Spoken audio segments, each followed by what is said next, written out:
오늘은 우리의 DNA는 커넥터입니다. 우리의 DNA는 커넥터입니다. 라는 제목으로 하나님 말씀 증거하겠습니다. 저는 지난 시간 동안 요한복음 2장부터 14장에 걸쳐서 총 10번의 설교를 통해서 요한복음에만 기록되어 있는 사건들을 통해 예수 그리스도의 놀라운 가르침에 대해서 함께 여러분들과 나누었습니다. 여러분 기억나시는 게 좀 있으신가요? 제가 2장부터 시작해서 가나안 혼인잔치, 또 3장의 니고데모와의 대화, 또 사마리아 여인과의 또 대화, 또 38년 된 베데스다 병자의 치유, 가늠한 여인을 용서하시는 장면, 또 맹인의 눈을 뜨게 하시는 내용, 또 나사로의 부활, 또 제자들의 발을 씻기시는 장면, 또 14장에서 성령을 통해 우리와 영원히 함께 하실 보혜사 성령님을 기대하게 하는 그 말씀까지 저희가 살펴보았습니다. 이제 우리는 요한복음 15장에서 참 포도나무 비유에 대해서 살펴보려고 합니다.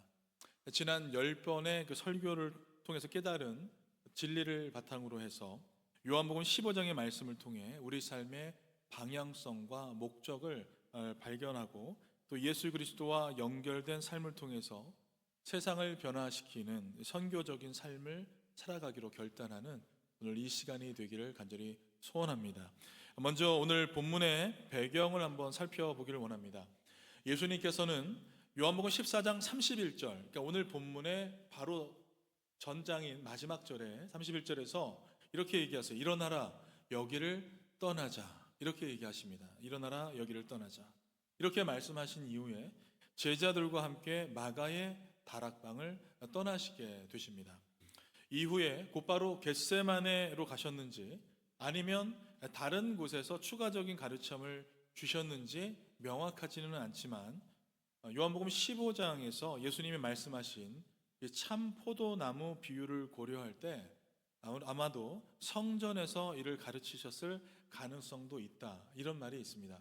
왜냐하면 요한복음 18장 1절에 보면 예수님께서 14장 31절에 일어나라 여기를 떠나자라고 하신 다음에 그 다음 장소가 이제 18장 1절에 언급되게 되는데 그 이전까지는 이 기드론 계곡을 들어가지 않으셨다라고 18장 1절에 기록하고 있어요. 그래서 아직 성내에 머물러 계실 것이다 라고 추측해 볼 수 있는 것입니다. 당시 6월절에는 많은 순례자들의 편의를 위해서 예루살렘의 성문과 또 성전문이 밤새도록 열려 있었습니다. 따라서 예수님과 제자들이 성전을 아마 거닐며 가르침을 나누셨을 것 같다, 이렇게 생각해 볼 수 있다는 것이에요. 특별히 이 성전 안에는 어떤 것이 있었냐면 사람들이 돈을 모아서 가져다 준 그 황금을 가지고 황금 포도나무 장식이 있었다고 합니다. 그러니까 유명한 요세푸스, 유대인 그 사학자는 요세푸스는 그 당시에 이 포도나무, 황금으로 된 포도나무 장식이 사람의 키만큼 높이 있었을 것이다, 이렇게 얘기하고 있을 정도입니다. 이 포도나무는 하나님의 언약 백성인 이스라엘을 상징하는 중요한 이미지였습니다. 그래서 이 포도나무 장식이, 황금으로 된 장식이 그곳에 있었던 것이죠. 그러니까 이런 배경 속에서 예수님께서는 나는 참 포도나무요 내 아버지는 농부라 라고 선언하시며 자신이 참된 이스라엘로서 하나님의 계획을 이루시는 분이다 라는 것을 가르쳐주고 계시다라는 것이에요. 그래서 예수님께서 다락방을 떠나서 성전에서 거니시면서 제자들에게 이 비유의 말씀을 하셨을 가능성이 좀 크다라고 얘기할 수 있습니다. 요한복음 14장의 그 키워드, 바로 전장의 키워드는 제자들의 그 두려움이었다고 말할 수 있습니다. 제자들이 두려워 떨고 있었어요. 그래서 14장 1절에 예수님께서 근심하지 마라, 두려워하지 말라, 이렇게 표현하셨습니다. 그러나 예수님께서는 자신이 떠나시는 것이 오히려 너희들에게 유익이 된다라고 말씀해 주셨습니다. 그리고 이어지는 이제 15장과 16장에서 예수님께서 강조하시는 것이 있어요. 그것은 바로 선교입니다. 예수님께서 선교에 대한 강조를 하고 계세요. 세 가지 일을 말씀해 주시는데, 첫째 15장 1절부터 17절까지 선교의 중대성과 그 원리에 대해서 설명해 주고 계시고, 15장 18절과 16장 4절을 통해서 선교의 대가에 대해서 말씀해 주고 계십니다. 그리고 마지막에 16장 5절부터 33절까지 선교 일을 할 때 사용할 수 있는 자원, 특별히 성령에 대해 예수님께서 말씀해 주시는 장면이 나옵니다. 그러니까 두려움이라는 이 주제, 14장의 두려움이라는 이 주제에서 이제 선교라는 초점으로 옮겨가면서 그 첫 번째로 선교를 어떻게 하면 효과적으로 사용할 수 있는지에 대한 그 원리, 첫 번째 원리가 오늘 본문에 담겨져 있다라는 것이에요. 그 핵심이 무엇입니까? 나의 안에 거하라 라는 말씀이에요. 나의 안에 거하라. 예수님 안에 거하는 것이 곧 선교적 삶으로의 시작이 된다라는 것입니다. 이것은 예수님이 제자들을 단순한 추종자가 아니라 세상을 변화시키는 동역자로서 그들을 부르고 계시다라는 것을 알 수 있습니다. 여러분, 단순히 내 안에 거하라 라는 이 말은요, 우리의 내적인 평안을 주기 위해서 말씀하신 것이 아니라 제자들이 예수님과 함께 선교적 삶을 살아가도록 부르신 것이다 라는 것입니다. 이것은 요한복음 13장 20절에서도 확인이 되는데요, 이전까지 13장 20절 이전까지 예수님은 어떻게 표현하셨냐면 나는 하나님께서 나를 보내셨다 라고만 하셨어요. 나는 보냄을 받은 사람이다. 하나님께서 나를 이 땅에 보내셨다 라고 언급하십니다. 그런데 13장 20절 이후부터는 처음으로 예수님께서 이런 표현을 쓰세요. 내가 보낸 자를 영접하는 자는 나를 영접하는 것이다 라고 말씀하시면서 선교의 사명을 이제는 나에서 누구로? 제자에게로 지금 부여하고 계시다는 것을 볼 수 있습니다. 제자들이 예수님의 대리자로서 이제 세상을 향해 나아가야 한다라는 것을 분명하게 밝히고 계신 것입니다. 예수님은 요한복음 14장 31절에서 일어나라, 여기를 떠나자, Let's go from here 이렇게 되어 있거든요, 영어로요. 선포하시면서 십자가와 세계 선교를 향해 나아가시게 된 것입니다.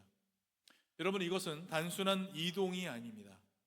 복음을 향한 적극적인 돌진이며 깊은 어둠 속에서 다가올 새날을 내다보시는 주님의 위대한 결단이라고 할 수 있는 것입니다. 예수님의 이러한 결단은 제자들에게도 동일한 결단을 요구했고 우리에게도 이 세상을 향해서 담대히 나아가야 한다는 것을 독려하고 계신 것입니다. 이러한 배경 속에서 오늘 본문 요한복음 15장 1절부터 8절에 이 포도나무 비유는 단순한 개인의 영성의 문제가 아니라 예수님과 연결된 삶, 이것이 곧 선교적 삶이 된다라는 것을 말해주고 계신 것입니다. 그렇기에 우리 그리스도인의 DNA는 예수님과 세상을 연결하는 연결자, 커넥터다라고 말할 수 있는 것입니다. 예수님과 연결될 때 우리는 선교적인 커넥터의 삶을 살아가게 되는 것입니다. 저는 오늘 예수 그리스도와 연결된 삶이 곧 선교적 삶임을 깨닫고 우리의 DNA가 커넥터라는 것을 선포하려고 합니다. 여러분, 저를 한번 따라해 주시겠습니까? 우리의 DNA는 커넥터입니다. 네, 그래서 여러분, 우리 브릿지 교회의 DNA는 커넥터예요. 커넥터. 우리는 모두 다 커넥터가 되어야 될 줄 믿습니다. 오늘 본문을 이렇게 크게 세 가지로 나누어서 살펴보려고 합니다. 첫째는 열매 맺는 목적은 무엇인가? 왜 우리가 열매를 맺어야 하는가? 둘째는 열매 맺는 방법에 대해서, 그리고 세 번째는 열매 맺는 사람과 맺지 않은 사람의 최후의 결과에 대해서 말을 하려고 합니다. 오늘 이렇게 세 부분으로 나누어 말씀을 살펴보겠습니다. 먼저 첫 번째, 열매 맺는 목적이 무엇인가? 1절부터 3절 말씀에 나와 있습니다. 1절 말씀 다시 한번 읽어볼까요? 시작. 나는 참 포도나무요 내 아버지는 농부라. 아멘. 여러분, 믿으십니까? 네, 그냥 포도나무가 아니라 뭐예요? 참 포도나무. 여기서 이 참은 알레티노스, 따라해보세요. 알레티노스라는 헬라어입니다. 그래서 이 뜻은요, 참된, 진실된 이라는 의미가 담겨져 있습니다. 그래서 여러분, 참 포도나무, 다른 말로 어떻게 되는 거예요? 진실된 포도나무, 참된 포도나무, 진짜 포도나무라고 얘기할 수 있다는 것이에요. 여러분, 그러면 진짜 포도나무가 있다는 것은 뭐가 있다? 가짜 포도나무도 있다라는 말이 되는 것입니다. 예수님께서 이 전제하에서 지금 말씀을 하고 계시는 거예요. 예수님께서는 나는 참 빛이다 라고 얘기해 주셨습니다. 그 말은요, 반대로 가짜 빛도 있었다라는 것이에요. 그래서 세례 요한을 가르쳐서 사람들이 뭐라고 얘기합니까? 빛이다 라고 얘기했어요. 그랬더니 세례 요한이 나는 빛이 아닙니다 라고 얘기하면서 요한복음 1장 8절과 9절에 이렇게 얘기하셨어요. 그는 이 빛이 아니요 이 빛에 대하여 증언하러 온 자라. 참빛 곧 세상에 와서 각 사람에게 비추는 빛이 있었나니 라고 고백하게 된 것입니다. 그러니까 여러분, 요한복음의 저자는 지금 이처럼 참 진짜에 대한 개념을 분명히 가지고 이 말씀을 써내려가고 있다라고 이해할 수 있다는 것이요.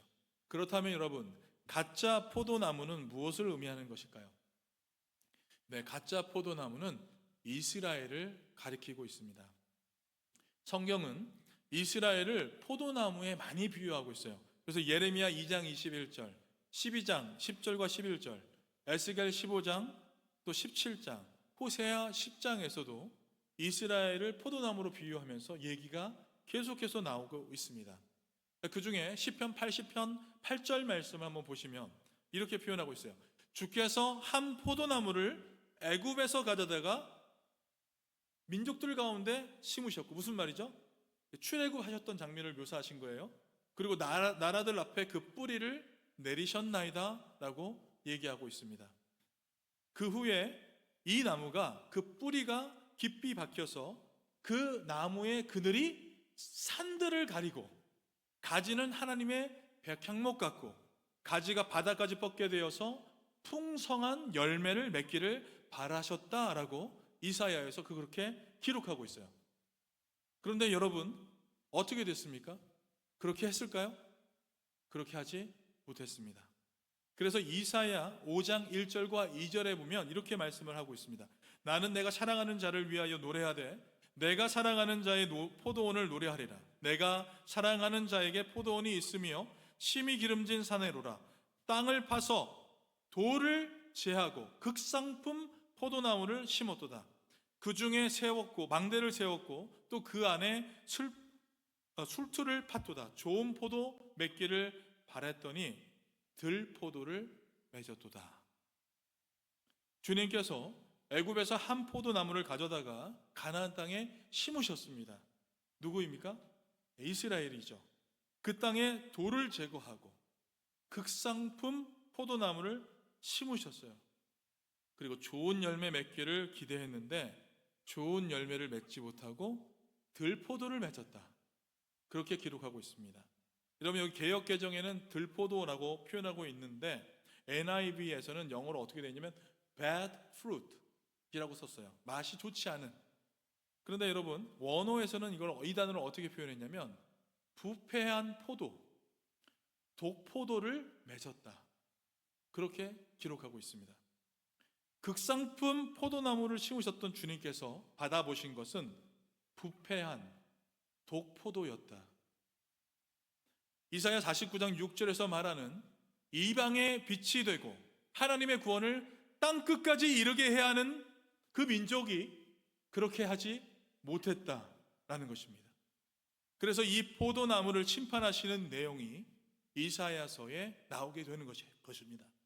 하나님은 포도나무를 돌본 자신의 수고의 열매를 보시기를 원했어요.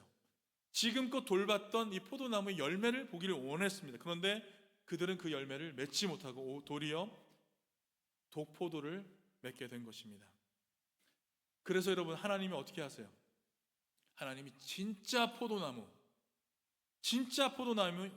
예수 그리스도를 이 땅에 심으시게 되신 것입니다. 할렐루야. 그렇기에 예수 그리스도는 참 포도나무 그 자체이신 것입니다. 여러분, 믿으십니까? 그리고 이 포도나무를 심으신 분은 농부이신 우리 하나님이십니다. 이 포도나무가 뿌리를 내리고 자라는 것은 하나님께서 주신 생명과 은혜 때문인 것입니다. 이 최초의 가지였던 이스라엘이 열매를 맺지 못하게 되자 이제 2절에서 이렇게 얘기해요. 2절 같이 한번 읽어보겠습니다. 시작. 무릇 내게 붙어 있어 아니하는 가지는 아버지께서 그것을 제거해 버리시고 무릇 열매를 맺는 가지는 더 열매를 맺게 하려 하여 그것을 깨끗하게 하시느니라. 아멘. 여러분, 여기서 가지는 이라고 하는 그 1차 대상이 누구예요? 이 가지라고 했을 때 1차 대상 12제자겠죠. 예수님과 지금 얘기하고 있는 12제자입니다. 이 12제자 이스라엘인들이죠. 이스라엘인들을 통해서 나중에 교회가 세워지고 여기가 확장시켜 나아가게 됩니다. 그리고 이 가지에 이방인들을 덧붙이시게 되시는 거예요. 왜 그렇습니까? 이스라엘이 열매를 맺지 못하기 때문입니다. 이제 더 이상 혈통적으로 이스라엘에 속한 것이 하나님께 연결된 것을 의미하지 않고 오직 예수님께 붙어 있는 자만이 하나님과 연결되어 있는 생명을 연결받는 자들임을 지금 강조하고 계신 것입니다. 그래서 이방인들을 통해 열매를 맺게 하시는 것이에요. 왜냐하면 열매 맺게 하는 것, 이것이 예수님의 목적이고 농부이신 우리 하나님 아버지의 목적이 되기 때문에 그렇습니다. 그래서 여러분 15장 1절의 중심은 하나님이세요. 그런데 여러분 15장 2절의 중심은 누구냐? 가지입니다. 가지. 여러분, 나무와 가지의 차이를 아십니까? 나무와 가지의 차이? 나무는 절대로 열매를 맺을 수 없습니다. 가지는 열매를 맺을 수 있는 것이에요. 근데 가지도 두 가지 종류로 나눠집니다. 열매 맺는 것과 열매 맺지 못하는 것. 하나님은 우리가 끊임없이 열매 맺는 삶을 살기를 원하십니다. 그러기 위해서 성령을 끊임없이 부어 주시는 줄 믿습니다. 여러분, 그것이 지난 시간까지 우리가 살펴봤던 내용이에요. 성령을 부어 주시겠다고 하신 그 목적과 예시가 바로 오늘 나오게 되는 것입니다. 영혼에 대한 열매, 이 열매를 우리 주님이 원하시는 것입니다. 이것을 위해서 주님께서 우리에게 모든 것을 공급해 주시겠다 말씀해 주시는 것입니다. 열매 맺게 하기 위해서 그것을 깨끗이 하셨다라고 기록하고 있습니다. 그리고 3절에 이렇게 얘기하고 있어요. 너희는 내가 일러준 말로 이미 깨끗하여 졌으니. 여러분 믿으십니까? 네, 깨끗하게 한다. 카타로이라는 단어예요. 이것은 말씀과 연관된 의미로 해석해 볼 수 있습니다. 어떤 학자는요, 이 표현이, 이 깨끗하게 하다는 표현이 포도나무에 가지치기를 한다라고 해석했습니다. 그러나 앞서 성령에 대해서 말씀하셨기 때문에 그 의미는 보다 영적인 의미로 우리가 해석해야 돼요. 그래서 예수님이 일러주신 말씀과 성령으로 깨끗하여 졌다라고 우리가 이해할 수 있는 것입니다. 여러분, 무슨 말씀입니까? 예수님께 붙어있는 가지는 이제 열매 맺는 준비가 다 되었다라는 말씀이에요. 열매 맺는 준비가 모두가 된 것입니다. 포도나무는 이스라엘 지역에 널리 퍼져 있는 나무 중에 하나예요. 왜 포도나무였을까요? 왜 다른 나무는 안 되는 것입니까? 이스라엘에서 자주 자라는 대표적인 나무가 올리브나무, 무화과나무, 포도나무입니다. 이들의 공통된 특징은 딱 한 가지예요. 열매를 맺는다. 이러한 나무들은 단순히 자라는 것에 그치지 않고 풍성한 열매를 맺는 것을 목표로 하고 있습니다. 따라서 집을 짓는데 이 나무들이 직접적으로 필요하진 않지만 이 나무들의 가지는 열매를 맺는 특징한 중요한 영적 교훈을 주고 있다라는 것입니다. 나는 참 포도나무요, 내 아버지는 농부라. 너희는 가지다. 여러분, 가지의 존재는 열매를 맺는 데 있다는 것을 기억하시기 바랍니다. 열매 맺지 않는 가지는 제거당하게 될 것입니다. 열매는요, 복음 전파와 선교를 의미합니다. 참 포도나무이신 우리 예수님과 참 농부이신 우리 하나님, 그리고 깨끗게 하시는 성령님, 성부, 성자, 성령, 성삼위 하나님과 함께 열매 맺는 삶을 살아가는 것, 여러분, 이것이 복음 전파와 선교적 삶을 살아가는 것이다 라는 것을 믿으시는 저와 여러분 되시길 간절히 축원합니다. 그럼 두 번째, 그렇다면 어떻게 우리가 이 열매를 맺어갈 수 있을까요? 4절과 5절 말씀을 보시면 열매 맺는 방법에 대해서 얘기하고 있습니다. 우리 같이 함께 읽겠습니다. 시작. 내 안에 거하라. 너희 안에 거하리라.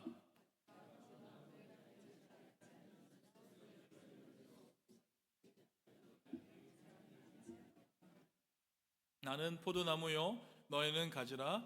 그가 내 안에 내가 그 안에 거하면 사람이 열매를 많이 맺나니 나를 떠나서는 너희가 아무것도 할 수도 없음이라. 아멘. 여러분, 열매 맺는 방법 간단합니다. 뭡니까? 예, 나의 안에 거하라는 거예요. 나의 안에 거하라. 그것이 열매 맺는 방법입니다.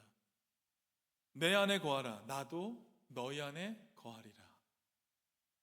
여러분, 이 두 가지, 내 안에 거하라, 나도 너희 안에 거하리라, 이 두 가지 말씀 중 먼저 일어나는 것이 무엇일까요? 1절부터 3절의 말씀을 보면 하나님 아버지께서 농부로서 가지를 깨끗하게 하시는 것처럼 예수님께서도 먼저 우리를 부르시고 깨끗하게 하시는 은혜를 베풀어 주셨습니다. 그래서 우리가 예수님 안에 거할 수 있는 것은 먼저 예수님의 선택과 은혜가 있었기 때문이다라는 거예요. 주님이 우리 안에 먼저 거하시는 일이 일어나야 한다라는 것입니다. 요한복음 14장 18절에서 이렇게 얘기하고 있습니다. 내가 너희를 고아와 같이 버려두지 아니하고 너희에게로 오리라. 여러분 믿으십니까? 네, 성령을 너희에게 주겠다. 우리 예수님께서 분명하게 말씀해 주고 계십니다. 주님이 성령으로 인해 우리 안에 먼저 들어오시면 우리 안에서 임마누엘 되어 주시는 것입니다. 임마누엘 되시는 예수님 안에 우리도 함께 거하게 되는 것이죠. 하지만 예수님께서 우리에게 내 안에 거하라고 명령하셨어요. 예수님이 우리 안에 계시지만 우리가 예수님 안에 거하지 않을 수도 있다라는 것을 얘기해 주고 계신 것입니다. 우리는 믿음과 순종을 통해 예수님 안에 거하는 삶을 살아가야 할 것입니다.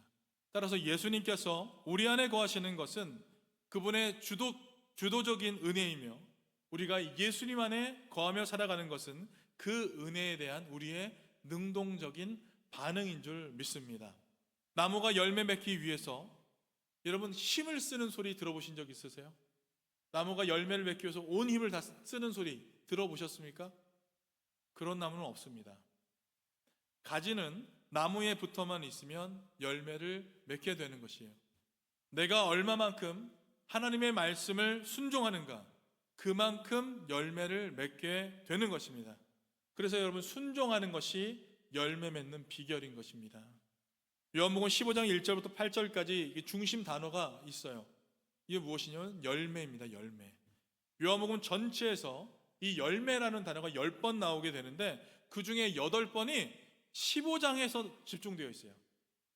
또한 15장 9절 이후에는 사랑이라는 단어가 반복적으로 등장하는데요, 15장에서 10번, 14장에서 10번 이 사랑이라는 단어가 반복되게 됩니다. 그리고 이후에 16장에 기쁨이라는 단어가 요한복음 총 7번 나오는데 한 번이 3장에서 나오고 나머지 6번이 13장 후반에 나타납니다. 그리고 평안이라는 단어도 14장 이후에 4번이나 등장하게 됩니다. 여러분, 이것은 예수님께서 잡히시기 전날 밤에 사랑과 평안과 기쁨과 열매에 대해서 집중적으로 말씀하고 계셨다라는 것을 의미하는 것입니다. 사랑과 평안과 기쁨과 열매, 여기에 집중적으로 말씀하셨어요. 십자가에 이제 가시기 위해서 여기를 일어나자, 여기를 떠나자라고 얘기하셨던 예수님께서 십자가에 가까워질수록 열매와 사랑과 기쁨과 평안, 이러한 말씀을 계속하고 계시다라는 것입니다. 여러분, 세상 사람들은 십자가를 피하는 것이 기쁨과 평안을 얻는 길이라고 생각하지만 예수님은 십자가에 가까워질수록 영적인 열매가 더욱 풍성해진다라는 것을 말씀해 주고 계신 것입니다. 이 열매라는 단어는 헬라어로 카르포스입니다. 따라해 보세요. 카르포스. 네, 이것은 행위의 결과, 또 영적인 열매, 선한 행실을 의미합니다. 이 단어가 쓰여졌던 그 본문이 갈라디아서 5장 22절과 23절, 성령의 9가지 열매를 얘기할 때 사용되었습니다. 또 인격적인 열매를 이것은 나타나고 있어요. 또 이사야 5장 7절에서는요, 이 단어가 사회적 공의가 실천될 때 나타나는 열매로 표현되고 있습니다. 따라서 이 카르포스, 이 열매라는 단어는 개인적인 인격의 열매뿐만 아니라 사회 전체가 만들어내는 공동체적인 열매를 포함하는 넓은 의미를 가지고 있다, 이해할 수 있습니다. 그러니까 오늘 본문에서 말하는 이 열매는 잃어버린 영혼을 구원하는 열매를 의미하며 이것이 가장 우선적인 열매라는 것이에요. 우리가 인격적인 열매를 맺고 사회에서 공의를 맺게 되는 그 목적과 이유가 무엇이냐? 영혼 구원에 있다라는 것이에요. 영혼 구원에 있다. 이처럼 다양한 의미를 지닌 열매는 단순히 우리의 노력으로 얻어지는 결과가 아닌 것입니다. 참된 열매는 우리 안에 거하시는 성령님의 역사를 통해서 자연스럽게 나오게 되는 것입니다. 성령의 열매, 여러분 9가지가 뭐예요? 사랑과 희락과 또 화평과 오래 참음과 자비와 양성과 충성과 온유와 절제. 여러분, 이것은 우리가 노력한다고 맺어지는 것입니까? 그렇지 않습니다. 성령을 받은 사람이 자연스럽게 내면의 변화로 일어나게 되는 것이에요. 마치 나무가 저절로 열매를 맺듯이 예수님께 붙어 있는 사람은 성령의 열매를 맺게 된다라는 것이에요. 여러분, 오늘날 험악하고 부패한 세상에서 성령의 열매를 맺는 유일한 길이 여기에 있는 것입니다. 예수님께 붙어 있는 것이에요. 예수님께 붙어 있을 때 우리는 열매 맺는 삶을 살아갈 수 있습니다. 예수님께서는 세상이 썩어 문드러지는 이유를 분명히 말씀하셨습니다. 바로 그들이 예수님 안에 거하지 않기 때문입니다. 오늘날에 전도가 안 된다고 그래요. 오늘날에 선교가 더 이상 없다고 얘기합니다. 맞습니까, 여러분? 선교가 없는 것이 아니고 전도가 없는 것이 아니라 예수님 안에 붙어 있는 사람이 없는 것이에요. 각자 자기 소견에 옳은 대로 행하는 사사기와 같은 시대에 우리가 살아가고 있기 때문에 그런 것입니다. 예수님께서는 요한복음 15장 5절에서 나를 떠나서는 너희가 아무것도 할 수 없느니라 라고 얘기하셨습니다. 그렇다고 세상 사람들이, 여러분, 하나님을 떠나서 살고 있잖아요. 그 사람들은 아무것도 안 합니까? 아닙니다. 오히려 세상은 멈추지 않고 빠르게 변화하고 발전합니다. 그런데 여러분, 그들은 어디로 가야 하는지, 무엇을 향해 달려가야 하는지 알지 못합니다. 목적과 방향을 잃은 채 의미 없는 변화만을 추구하며 빠르게 변화만을 하고 있는 것입니다. 예수님께서는 분명히 말씀하셨습니다. 나를 떠나서는 너희가 아무것도 할 수 없느니라. 오늘날 부모와 자식, 자식과 자식, 세상과 우리의 관계가 어긋나는 이유가 바로 이 때문입니다. 예수님을 떠나서는 진정한 사랑과 화평을 이룰 수 없다는 것을 여러분 기억하시기 바랍니다. 우리 모두 예수님 안에 거하며 그분의 사랑과 생명을 풍성히 누리기를 소망합니다.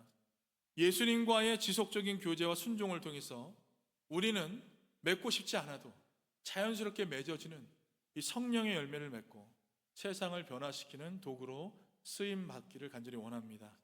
이 험악한 세상에서 오직 예수님께 붙어 있으므로 우리 모두 풍성한 열매를 맺으시길 우리 주님의 이름으로 간절히 축원드립니다. 세 번째는 열매를 맺는 사람과 맺지 않은 사람의 최후의 결과에 대해서 얘기하고 있습니다. 6절과 8절 말씀인데요. 요한복음 15장 6절에서 예수님은 그분 안에 거하지 않는 사람들의 운명에 대해서 분명하게 얘기하고 있습니다. 같이 한번 읽어보겠습니다. 시작. 사람이 내 안에 거하지 아니하면 가지처럼 밖에 버려져 마르나니 사람들이 그것을 모아다가 불에 던져 사르느니라.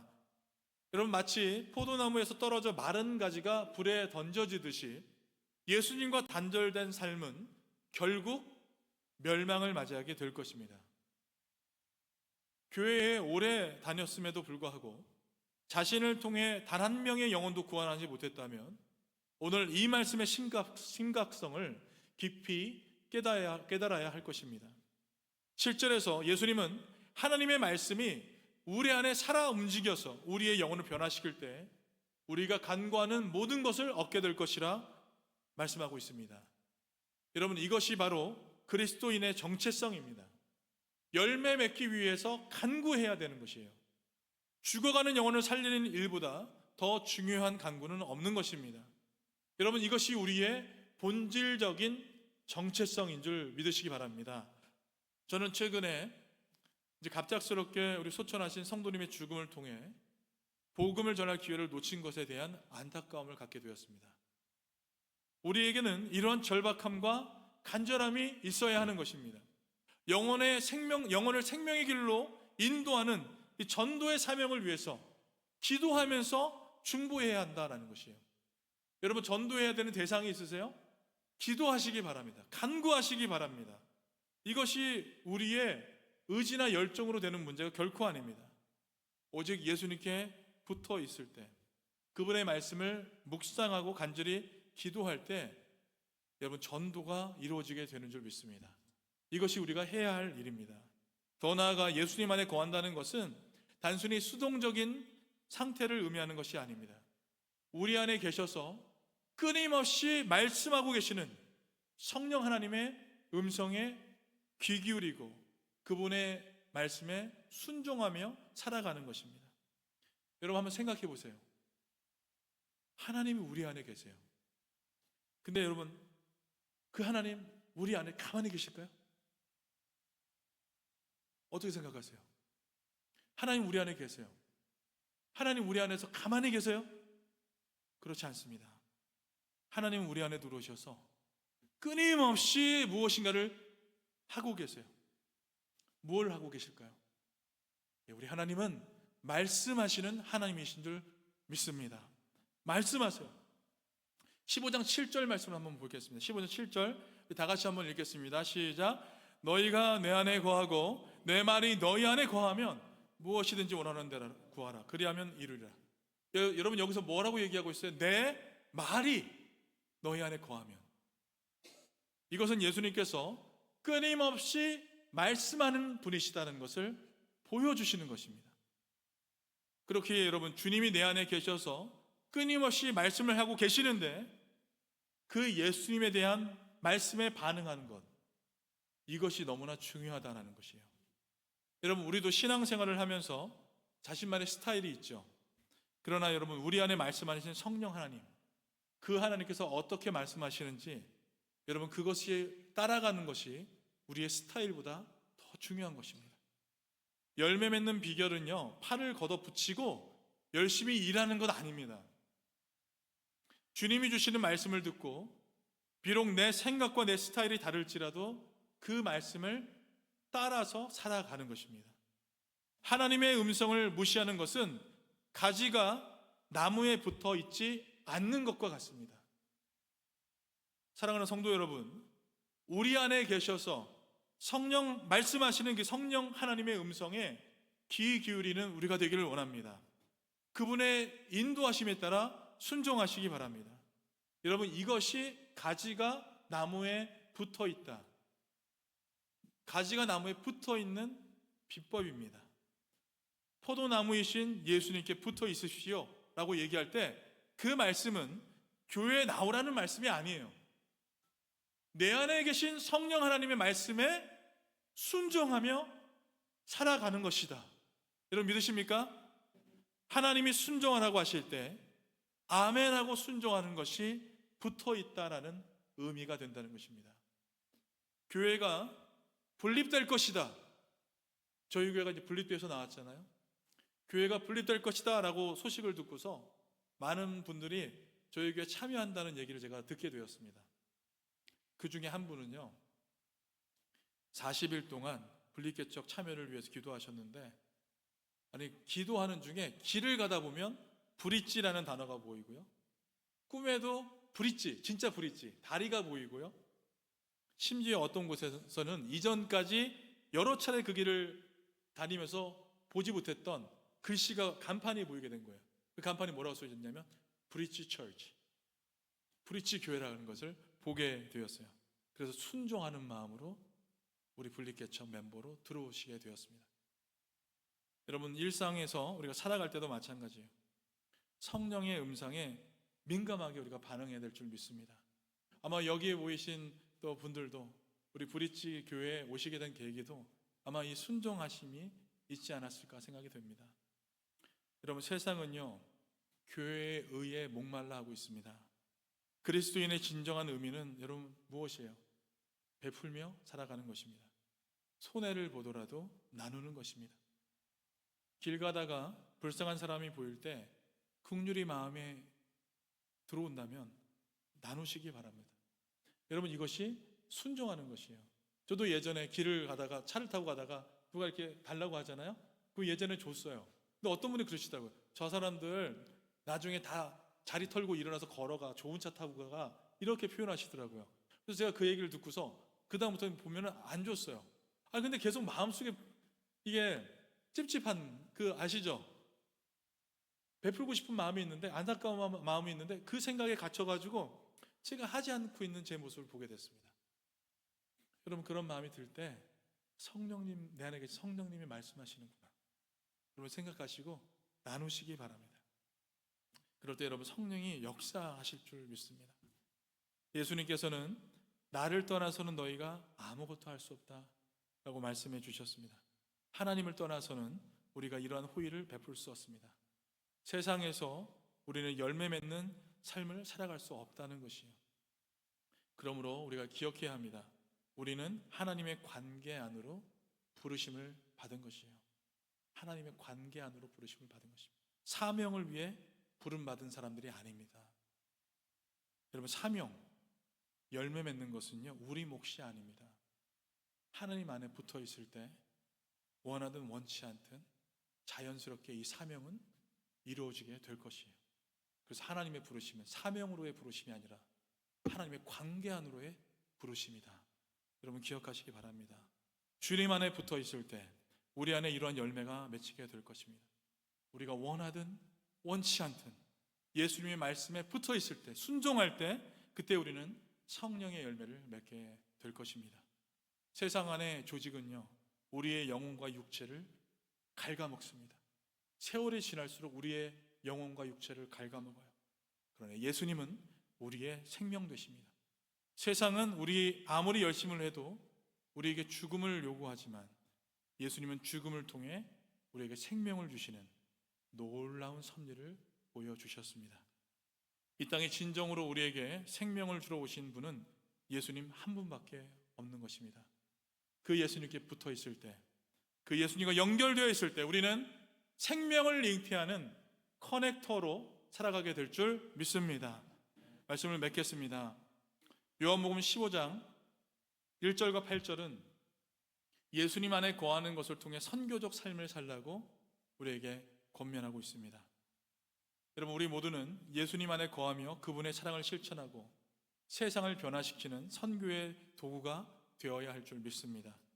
그래서 여러분, 우리 브릿지 교회의 DNA는 커넥터예요. 따라해 보시겠습니다. 브릿지 교회의 DNA는 커넥터입니다. 아멘. 아멘. 예수님과 연결되는 것을 통해서 커넥터 되어서 세상을 향한 하나님의 사랑을 드러내는 삶, 그것이 우리 교회가 추구하는 것입니다. 예수님이라는 참포도나무에 접붙임된 가지가 된다는 것은 단순히 개인의 영적인 차원을 넘어서서 세상을 변화시키는 선교적인 열매입니다. 내 안에 오셔서 끊임없이 말씀하시는 성령 하나님의 음성을 들으시기 바랍니다. 그 음성을 무시하지 마시고 그 음성에 순종하며 살아가는 것이 성령의 이끄심을 받고 살아가는 삶인 줄 믿습니다. 말씀에 순종하여 예수님 안에 거하는 삶을 살아갈 때 우리는 자연스럽게 성령의 열매를 맺게 될 것이고, 오늘 8절의 말씀처럼 내 아버지께서 영광을 받으실 것이요 너희는 내 제자가 되리라. 할렐루야. 그런 놀라운 일을 우리가 경험하게 될 줄 믿습니다. 세상을 변화시키는 제자, 커넥터로서 쓰임받는 주님의 귀한 도구가 다 되시길 우리 주님의 이름으로 간절히 축원드립니다. 아멘. 우리 같이 함께 기도하시겠습니다.